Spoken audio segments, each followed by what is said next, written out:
Hello and welcome to, of course, episode number 10. Yes, an official episode number 10 of course, the Nasty Metal Podcast.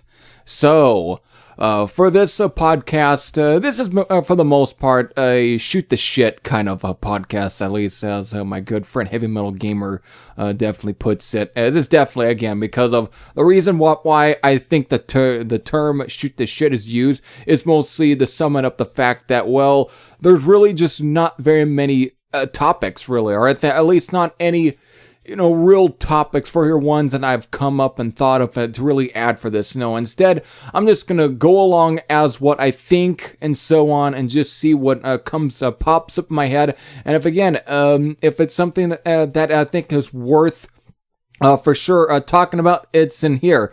And the thing is, I'm also going to push for this episode to at least be close to 45 minutes or 40 minutes, at least 40 to 45 minutes. I don't want it any longer than 45 minutes. So that we're going to push for that. All right, I'm going to push for that. I'll see if I can try and succeed with it. But still, again, this is pretty much, a shoot the shit style podcast episode. So without further ado, let's definitely get in. But first, let's get into, of course, some content scheduled content for, of course, the following 2 weeks here, or at least this week and next week, since of course we're into, of course, the final week of course, November. For this week, let's definitely get it, since of course this is on a Sunday.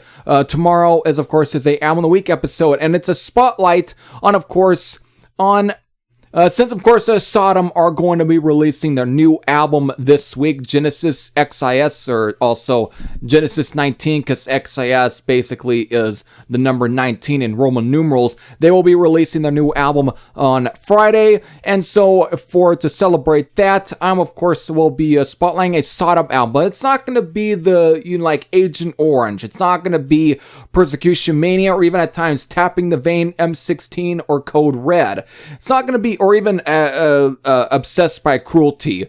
It will not be any of those albums. Instead, I'm going to pick the one that usually is considered the lesser album. Everyone, again, it's one of the Sodom albums that many people don't really consider one of their best. But I'm going to be taking a look at it. That's, of course, is Better Off Dead, which actually had, again, marked 30 years this year.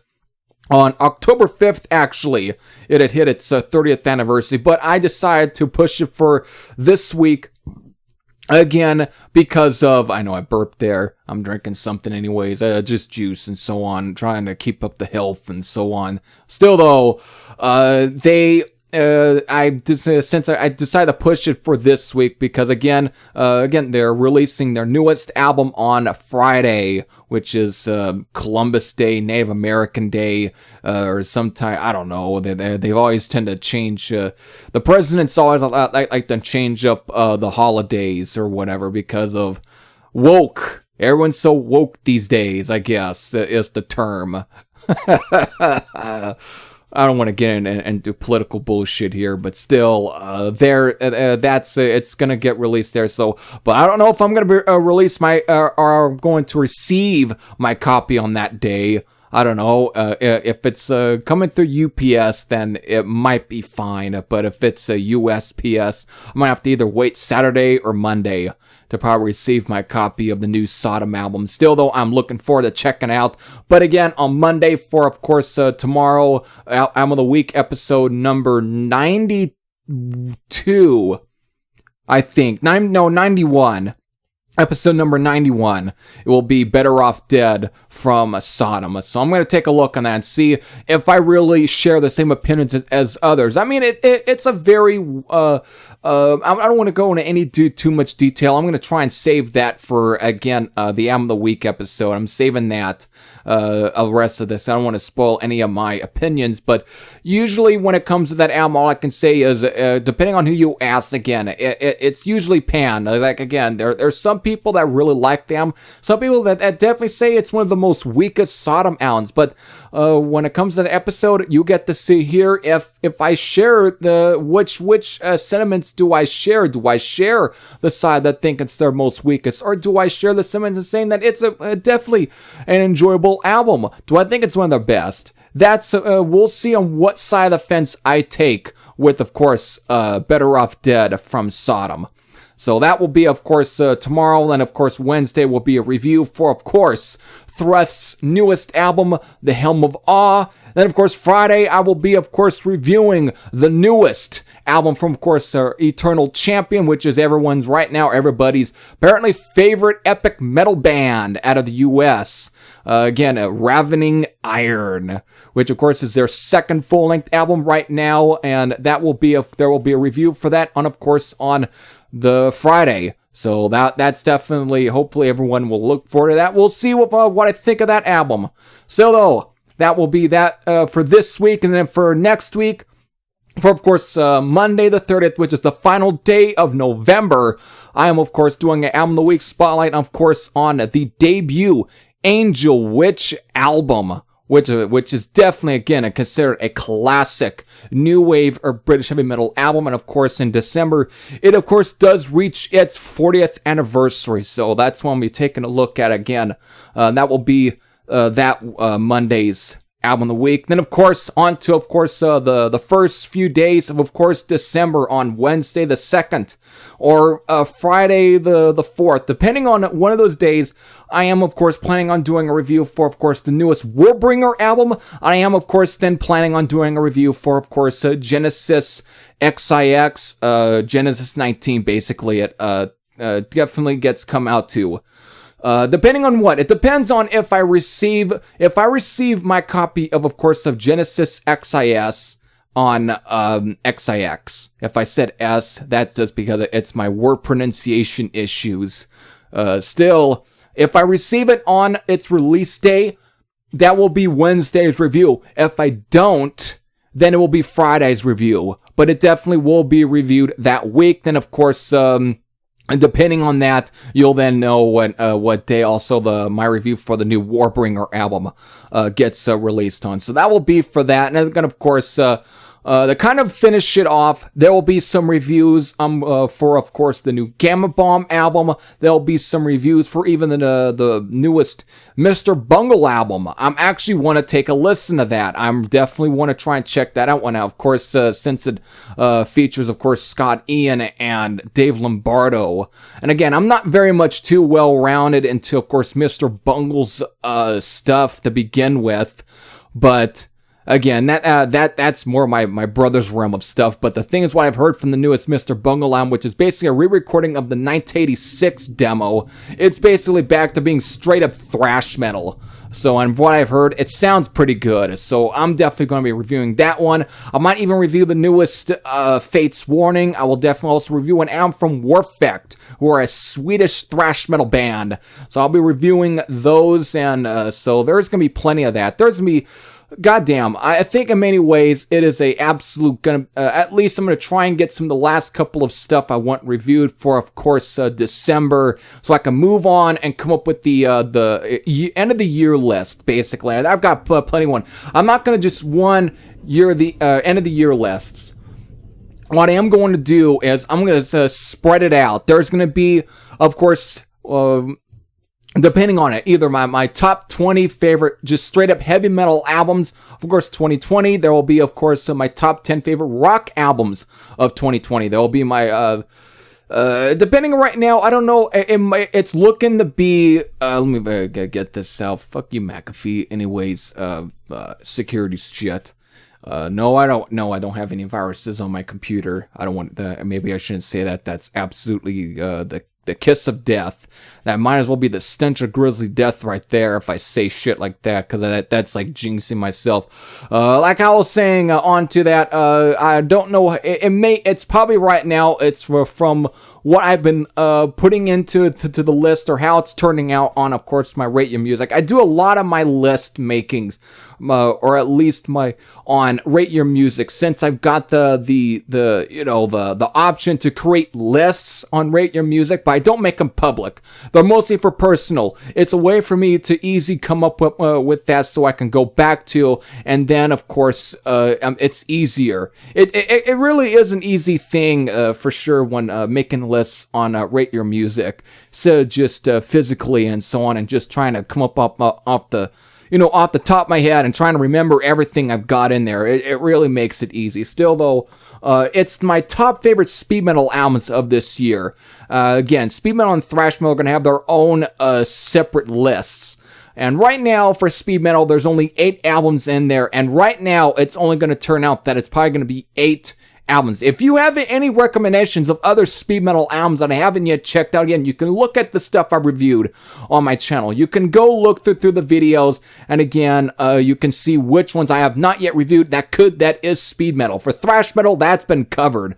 Still, if you have any other recommendations I might want to check out, definitely leave them in the comment section. But if you do not, I think for right now, thrash metal is actually covered. But right now, for speed metal, it's not completely covered. But still, again, there's only 8. I just need 2 more albums for the makeup to be at least a good top 10 list. That's all. I want to just keep it at least short and sweet. So top 10 is a really good, I think, good list number for, of course, ranking some really good speed metal albums of the year. So that's basically what's how it's turning out to be. So there you go. And as far as just favorite metal albums in general, as far as my personal picks, that's gonna be a tougher one. But we'll see what happens. We'll see after I do that. We'll see how everything turns out to be. So there you go. That's what's going to be. There's going to be at least 4 separate lists for, of course, 2020. Because I actually got to review a lot of albums this year. Good Lord. And again, we're not done yet. But goddamn, I got to review a whole lot of albums. It's really cool. It's interesting. Probably the most I reviewed in a long time. The last time I think I reviewed this much I believe, was 2016. Was it 2017? One of those years I reviewed a shit ton. I think, oh god, it was close. It was very close. So I think 2016 was the most I've ever reviewed anything, and I think this is almost on par with some of that. So it's been a long time. It makes up for the rather very slow periods for, like, again, 2018 and 2019 were just slow periods for me when it came to this channel, because as far as reviews, there wasn't a whole lot of reviews getting pumped out, but this year, everything just got pumped out. And again, I think, again, trying to make things more, make sure that this channel stayed active. That also, again, I've really made sure, and the thing is, I accomplished what I set out to do, and I'm absolutely thankful. So definitely, again, it's all of you guys, and again, I'm up to about 623 subscribers, so again, thank all of you. It is absolutely fantastic. I think, again, that this year really, even though with all this COVID-19 coronavirus bullshit, at least there was at least a light at the end of the tunnel. At least I was able to make something good out of at least a rather fucked up year. And yes, I know I cussed there, but again, I don't know. Is there actually people here that really still give a damn about my language? Still, though, and that's the best way. That's the best way. It's so bluntly put, but that's the best way I can. It's been an absolute fucked up year for at least everybody. Again, but at least when it came to music releases, you know what? You kind of have to respect a lot of some of these bands, even the older ones who have been, for them to be sticking out. Again, with Blue Oyster Cult are able to put out an album this year. We had, of course, it's a miracle that even AC/DC were able to put out their album this year, and so on. Because, and especially even Deep Purple. Again, at least as far as really of the old guard that are still releasing stuff from the 1970s, it's still, at least, it has to be respectful because of, at this time period, with how the way things are turning out. I mean, you look at, especially, again, AC/DC and Deep Purple, look at how the age that some of those members are. It seems like, because again, I do have to say is, nobody is getting any younger. Everybody at this point, with all this health scare and what we've lost, it seems like, again, that a lot of these guys might be on borrowed time. I think Father Time really is starting to catch up with a lot of some of these guys, and really it's at least respectable that they're still able to at least try and put some new albums out. Because again, you may not know when that day is going to come for when some of them are, that's it. That will be it. There will be no more. Like, look, again, Motorhead, that was it. I know I'm getting a little bit kind of sad over here right now, but again, it's at least something. Again, at least the thing is, what I'm saying is, at least we're getting something good out of this year. At least artists are still trying to make the best out of this really terrible year, and I really hope that 2021 ends up turning out to what I feel 2020 should have been. This was a beginning of a new decade. Instead, we started off really ridiculous. We started off on the wrong foot. 2010. When you look back at the 2010s and how it started off, yeah, it wasn't great, but compared to right now with 2020, 2010 was a walk in the park. It was absolutely easy to get through. Here, this is absolutely ridiculous. 2020 basically makes 2010 feel like it might as well have been 1980 or 1990. It was like, again, the best of times compared to now. And at this point, I am just looking at least hoping for at least we go back to at least the best of times, because of just to get anything right now. If whatever ends up being, if it's good, it will still, I hope it's at least better than this year. Because again, as far as trying to live a good life, everything just was an absolute, absolute shithole. I know I'm going to do a 2020 yearly retrospective and for the final podcast episode, of course, of 2020, which will be episode number 11. That will be in at least close to at least New Year's of December, but still, I'll be doing a whole look on what we were able to get with this year. But right now, I definitely got to at least get some of this off my chest. It's just become absolutely ridiculous. So it's great. Hopefully, again, with all this content that I'm putting out, hopefully it's also at least is able to make everybody at least easily to get through their days and so on. At least something for them to go onto YouTube and enjoy. Because right now, everyone, I think, really needs something to really get their mind off a lot of the crap that we've been enduring this whole entire year.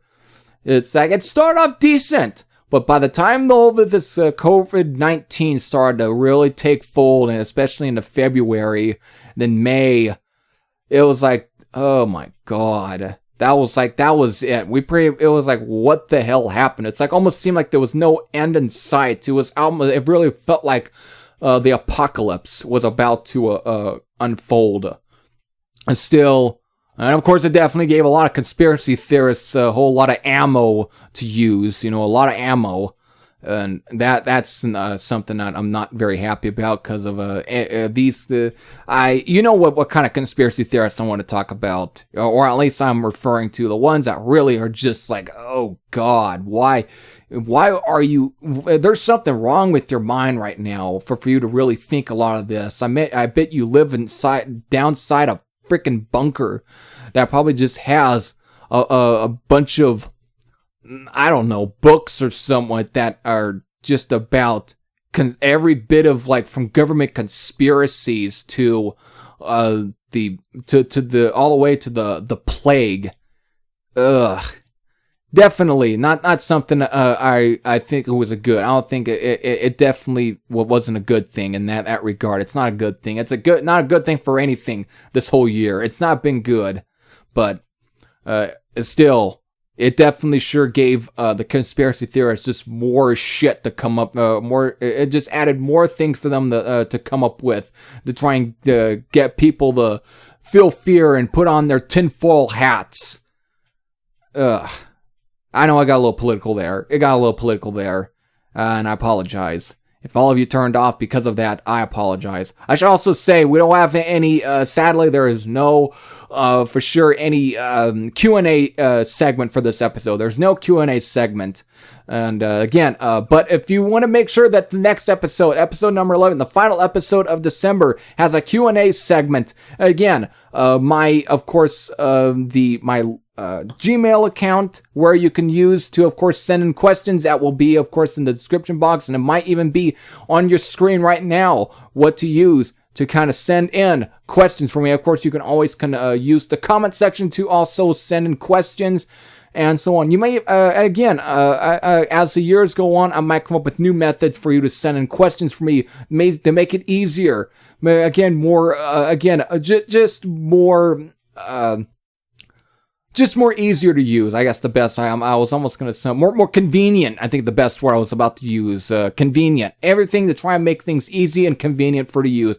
Again, so we all feel like to send in questions towards my way, so I can answer the questions on, of course, my podcast episodes. Again, for the Q&A segments. So if you want to keep all of this stuff up, use all the link again in the comment section below. Use my Gmail account to send in. So there you go.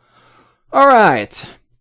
I guess that's about it. I guess I got all the content scheduling out of the way. Let's get into what else. What else can I think about?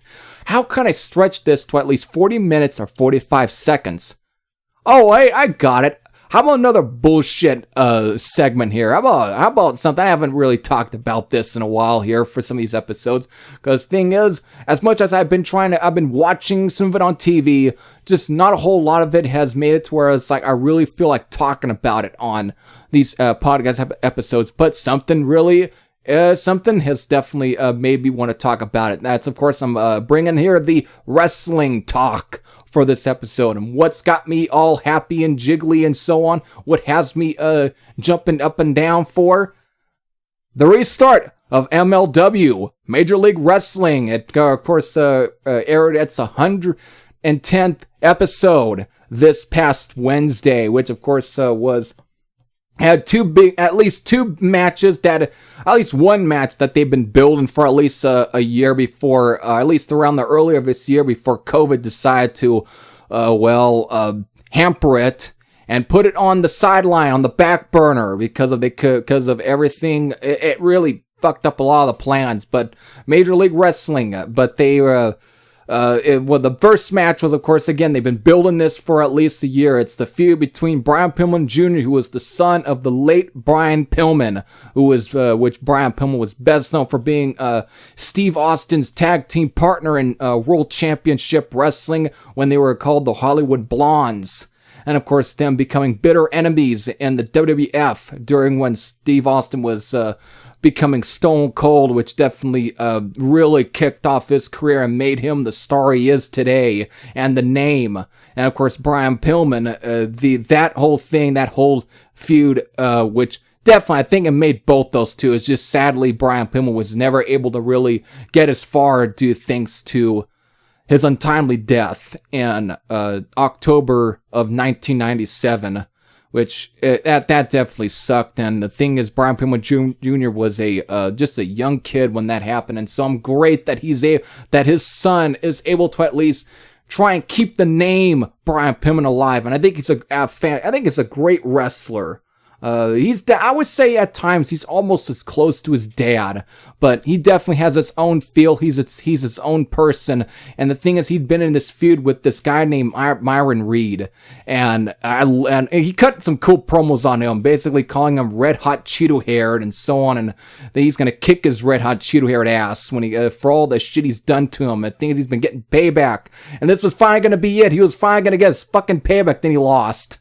Which, that was a little bittersweet. Still, for at least to try and get things going, I don't think that's it. I don't think the feud between the two are done. I think that it's going to continue, and I really hope that they are able to continue this feud so there'll finally be some closure, some end to, of course, to Brian Pillman winning, beating Myron Reed, and taking that damn title off of him. I really do hope. So, that was definitely the first match. Then the final match for that night was Davey Boy Smith Jr., who was the son of course, the British Bulldog, Davey Boy Smith. He was challenging for the MLW World Heavyweight title. Was against Jacob Fatu, who was actually part of the Samoan family with, again, like the Wild Samoans and The Rock, Roman Reigns on WWE and all of them. He's at least relayed just that he never went to WWE because apparently an arrest records kept him away from going there, which, oh boy, that's I guess something new. After all, it's not like the big time wrestlers never had an arrest record. I think it was stupid. But still, though, he probably would have been butchered. Because here, he's just an absolute fucking beast. Jacob Fatu, there's a reason why he's been the heavyweight champion in MLW. Since, of course, July of last year, there's a reason. He's just he's not the biggest guy, but he's still built at least like a damn monster. And he acts like a fucking monster. And he's just a fucking badass in that ring. And David Boy Smith Jr. is, I think, again, who at times resembles a lot of his dad. The only difference is he doesn't have that British accent because of his dad, I think, married into the Hart family. So he really takes more of the Canadian side than, of course, his dad's side. But he just looks like him, and he wrestles at times like him. He's again, a great wrestler, and that was somebody that WWE never did a good job of really using very good. Same goes for when he was teaming with Tyson Kidd and Natalia when they were the Hart Dynasty. They never knew how to use them. But everywhere else, if they had went to Ring of Honor and was working with Jim Cornette, he probably would have been able to use them the way that they probably would be able to get used. But I think right now, David Boy Smith Jr. is at least working very good. I think he's a great wrestler. Though sadly, he never got it was a good match. It was a great main event match. Now, that's the thing. That right there is what you call a main event worthy match. That's right there is if the 2020 or at least modern day wrestling had still that marquee value wrestling that it had at least in the 1980s and 19s, where you knew what you wanted to see. Again, you wanted to see the two big names going to matter who it was: Ric Flair versus Dusty Rhodes, or Terry Funk versus Ric Flair, or just for at least examples. That was marquee value name, and for now, I feel like David Boy Smith Jr. versus Jacob Fatu is, I think, a modern representation of what a marquee wrestling main event is supposed to at least be, and it was close to that. But David Boy Smith didn't get the win. I guess again, he was absolutely getting at least worked on, but it was a good back and forth match. Definitely, I felt it definitely had that almost old school wrestling vibe to it, and it was a great match. That could have also been worked good in the old days of the new National Wrestling Alliance, or even at times maybe the good days of the AWA. That's that kind of match, and it was a good match, but David Boy Smith Jr.'s back was getting worked on, and it definitely got to him at the end when he was trying to do I think it was like a power bomb or something, but he never could, because again, the back was given into him, and that was it. Good selling, just a great classic wrestling match, but he never didn't get to win it. But he's a good wrestler. There's no doubt about that. I think in many ways, he's doing his dad at least justice when it comes to in-ring talent. He's definitely, I think in many ways it shows that WWE missed the mark. With all the people they pushed, this is a guy that would have been at least great because of, again, he's a really good throwback also to the classic days of professional wrestling. So he was a just all around good episode. I mean, on that same day, WWE had NXT on Wednesday on USA, and of course AEW. I had watched at least AEW Dark on that day because of it airs Tuesday. But the thing is, because of now they're making AEW Dark just almost 2 hour, basically, almost close to just being 2 hour episodes, almost just really long, and just an hour, really close to push the 2 hours. And with all the matches, some of them can be a bore at times because of, again, they're very much underneath wrestlers. You get at least some decent names, but for the most part, it's not really main event level, even though, again, it's more wrestling based than a lot of comedy, even though there is some comedy bits in some of there. But it's just comparing that to, of course, their actual Dynamite show on TNT. It is less entertaining, but there is at least some decent wrestling matches. So watching that back and forth, I didn't mind the Dynamite episode, though the whole the MGF and the Inner Circle in Las Vegas 2 bits so there was a little bit ridiculous in my opinion. While funny, but that's what apparently it's meant to be. That stuff is meant to be looked as funny, but again, to be on it does get to be looked as wrestling. It does kind of seem a little bit yes, it's kind of more interesting, even in terms of funnier bits compared to what WWE's been shitting out on both their two shows. Even though I am happy that at least Drew McIntyre was able to get the title back from Randy Orton. I'm at least happy. He's probably, again, my favorite modern day wrestler that WWE at least has been pushing. He's at least one of that, again, he is definitely looks like a wrestler, I guess you can say, but if you're looking at old school wrestling eyes, he looks like one compared to what people like to call as midgets, which I think that right there is a little harsh towards some of them. But again, for those who were more old school guys that grew up and that watched wrestling in the 1970s and 80s, through of course even the 90s, depending, some of the guys that has World Wrestling Entertainment have been pushing. Drew McIntyre at least looks like a professional wrestler, and he is a all around well rounded guy. And but still though, that's the only thing I can say good. For the most part, it's just an absolute chore to actually get through. So, and some of the episodes, again, that was being released on Wednesday from some of the both companies were not bad, but MLW just felt great. I mean, it's 56 minutes. It gets right to the point. There is some humor thrown there, but for the most part, you at least had some good quality wrestling. And then at the end, after Jacob Fatu beating David Boy Smith Jr., we then, of course, finally Jacob Fatu calls out Alex Hammerstone, who've also, I forget what belt he's holding, but he is another great one. Him, MJF, and was Richard Holiday and Gino Medino. They are called the Dynasty, and I don't like to be very pretentious. But the thing is, everyone has tried to really recreate the Four Horsemen, but the thing is, it's blatantly ripped off most of the time. I feel the Dynasty is their own thing, and they are the closest to, I think, to a good modern day era Four Horsemen. And I really do hope that MJF actually at some point does a 180 and ditches the inner circle, and this time just introduces his guys from the Dynasty and actually does something, because I think right there, that's where he, as far as really pairing up with the team, it's his guys, the Dynasty from MLW. That's what he was perfectly made for, and they're a great fucking team.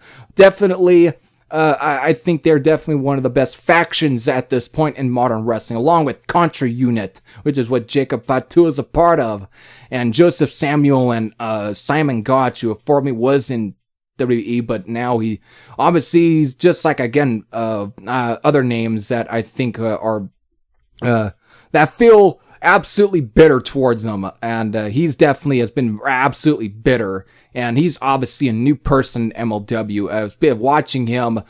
Simon Gotch is not the vaudevillain of WWE as he was then. He is absolutely just more of a even meaner kind of guy. And that's the thing I like. He's got an edge to him. He finally, again, it's all that pent-up emotion that he's probably felt when being booked for, of course, the World Wrestling Entertainment, and now he actually does feel like more of a hard-edged wrestler with a mean attitude, and great, and part of the Contra Unit. Great, again, one of my favorite factions so far in modern wrestling right now, and they're just absolute badasses. And again, after Jacob Fatu beating David Boy Smith Jr. to retain the title, he goes, of course, finally, addresses the comments towards Alex Hammerstone, who apparently has been eyeing Jacob Fatu to get at least a step in the ring. You finally addresses him, calls his ass out, and then there comes Alex Hammerstone already pointing the fingers like he might as well be like Hulk Hogan or Dusty Rhodes, just pointing down,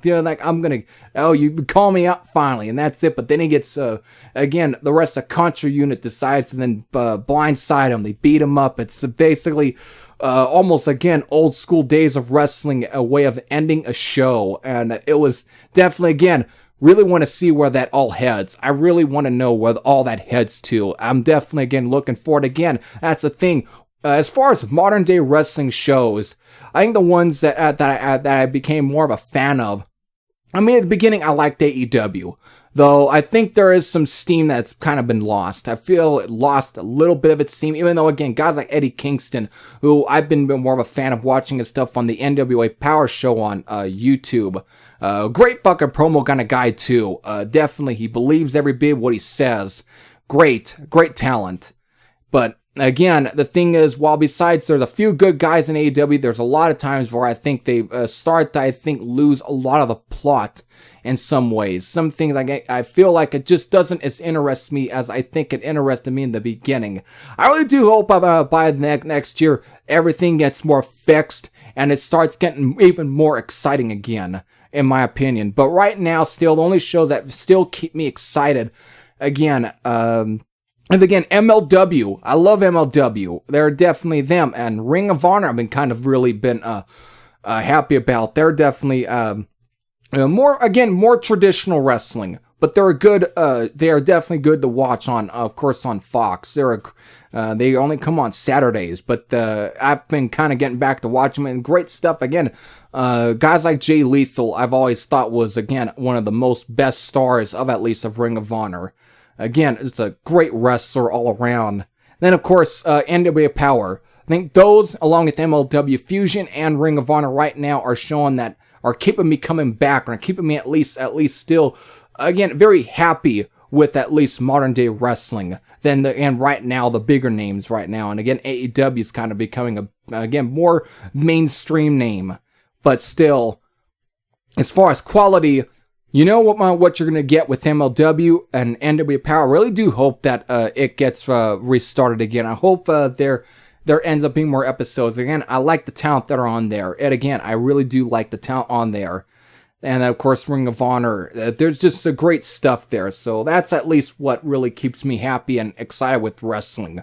So there you go. That's the wrestling talk for at least this episode here. And for since apparently we got 36 minutes here into the episode, or at least here 37, depending on how long when I add in the intro and so on. We'll see where everything is going, because right now we're doing decent timing. So let's see what else I can come up with after I take a sip out of my drink here.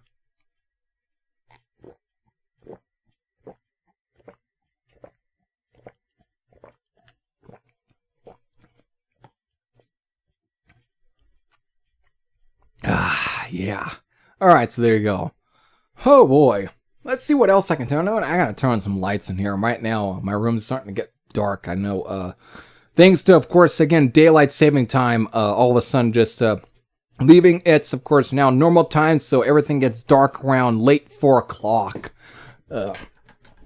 Alright, there we go. I don't want to live like a vampire. Well, let's see what else I can try and throw in here. Oh boy. As far as music, again, I've been, what albums I've been listening to a lot. I mean, I've been also re-listening to a lot of Sodom albums, which again is the most I've listened to in a long time. I haven't been listening to a lot of Sodom albums, but with their new album coming out, I've been definitely, for sure, been pumped up and everything, just going back listening. I forget how great albums like Agent Orange and Persecution Mania are, I just forget how good they are, especially even the really earlier material, again, like In the Sign of Evil and Obsessed by Cruelty, which is just, again, was Sodom just captured in the raw and youthful era. But albums like, again, Persecution Mania and Agent Orange were like, again, more refined thrash metal albums. I mean, while, again, Persecution Mania, it still retains that raw, sort of brittled energy and nature. As far as production-wise, it really does sound more tighter, everything. Again, just thanks to, of course, Frank Blackfire, who, of course, has been back in Sodom since, of course, 2018. And again, what I've been hearing from the new material of Genesis XIS, it just sounds great. And again, by a lot more heavier, more thrashier than compared to some of the last couple of albums, at least I have heard. Especially compared to Decision Day, which I reviewed, and at the time I thought it was a good album. But the thing is, it wasn't as memorable. This right here is absolutely becoming memorable. I've been liking almost all the 3 songs right now, because again, by the time that I'm recording this, which again, it's been recorded on a Saturday, good lord, what's it I'm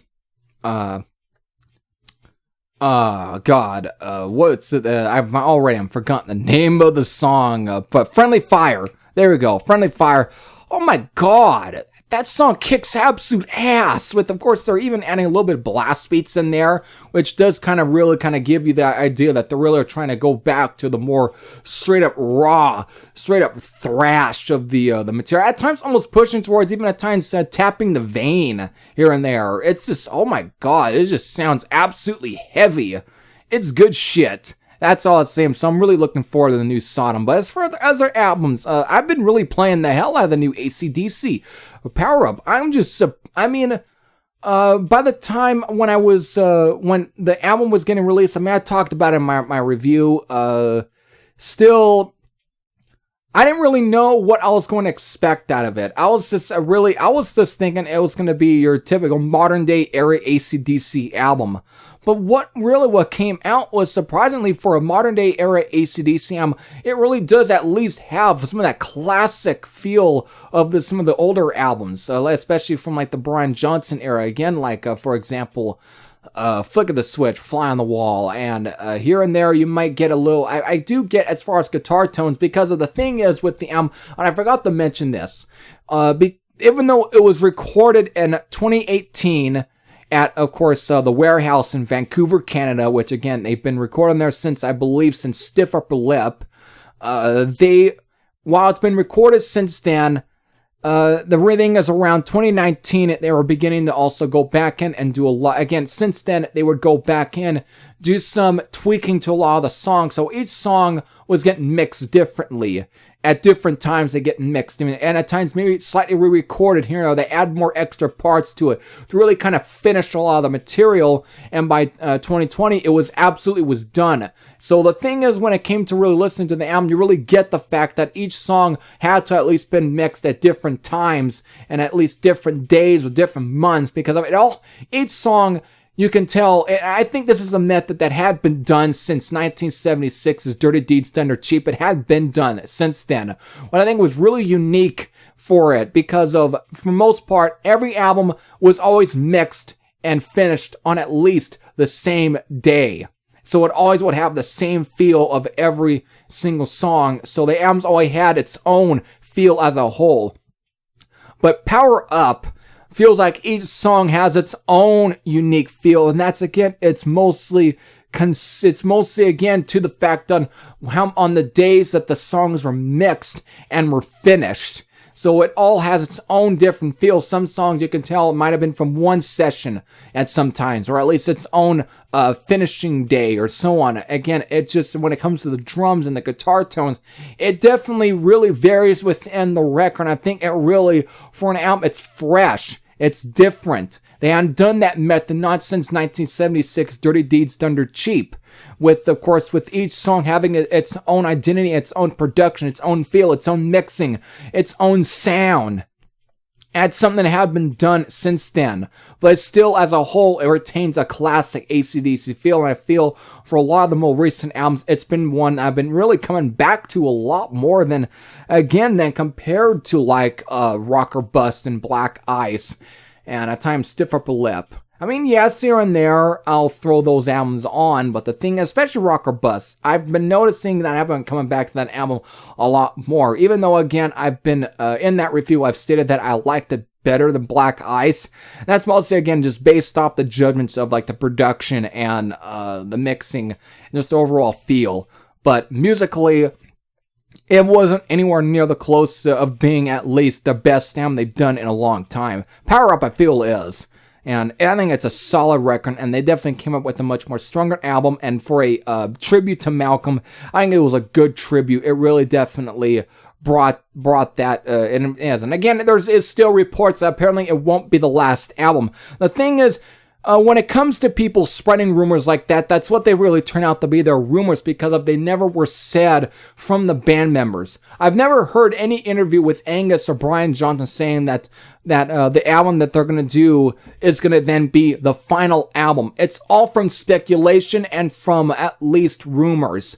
But it's never been, again, set in stone. And so that's why, and since now they've, since prior to the release of the album, they did do an interview saying that, especially from Angus, saying that he still has at least as far as when it comes to still more of the unused stuff from that Malcolm, at least, and him had been working on, there's at least 2 or 3 albums worth of material still there. So that's why I think, while I think the goal is to try and see about getting to tour for this album and try and play these songs live, that's still their goal. But I think afterwards there might be 2 more AC/DC records. I think that will be that seems to be almost right now, from what I've been from at least the feel, there's probably going to be that kind of mindset on trying to get this stuff out there, just to try and get all that stuff out there. Because again, and in many ways making it that the rest of the albums are just in general are going to be a tribute to, of course, his brother and, again, one of the founding members of AC/DC. So that's, I think, is going to be a goal. So there you go. Now that's pretty much all I can talk about. I got the 45. I got the fucking 45. Yeah. All right. So there we go. I hope y'all enjoyed. I know this was not a very not a typical podcast episode, because again, it was just me shooting the shit. I just, whatever I come up with is what I end up talking about. So again, so I really hope all of you enjoyed. I hope you, at least this podcast got you through at least your day and so on. Hopefully it was just something to, again, put on, listen to. So that I hope y'all enjoyed. This was definitely a very cool, interesting podcast episode. So with that, again, hope all of you end up all having a great Thanksgiving and so on. So with that, this is Very Thrash. I say I'm out, and I'll see you all again. Again, I got plenty of content coming out to you. So with that, this is Very Thrash. Heavy Thrash Ed. Say I'm out. I'll see you all later. Take care, everyone.